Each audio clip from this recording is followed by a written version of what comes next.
Une œuvre littéraire sur le marché, elle a pour titre « Un anticolonialisme critique contre l'anticolonialisme dogmatique ».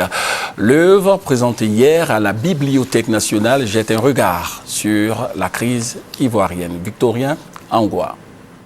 Pour un anticolonialisme critique et contre l'anticolonialisme dogmatique, regard croisé sur la crise post-électorale ivoirienne, un témoignage de texte écrit à chaud dans le contexte de la crise ivoirienne de 2010.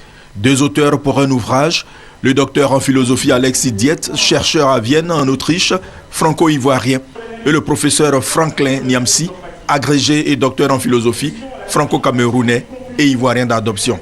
L'ouvrage propose une déconstruction de ce que les auteurs appellent anticolonialisme, note le professeur Yacouba Konaté. Pour les auteurs, la révolution démocratique ivoirienne doit servir d'exemple aux autres pays. Ils veulent un État-nation cimenté par un patriotisme étatique et non un patriotisme moyenâgeux, conçu sur la base ethnique et clanique. Le clivage social et ethnique instauré par l'ancien régime constituait la négation de l'esprit vivant de la Côte d'Ivoire. Nous nous opposons à une manière de penser la crise post-électorale ivoirienne qui prospère un peu trop facilement dans la propagande pseudo-anticolonialiste. Nous distinguons donc l'anticolonialisme dogmatique qui invite les Africains à se liguer dans la haine de l'Occident pour masquer le mépris de la démocratie au sein même des sociétés africaines.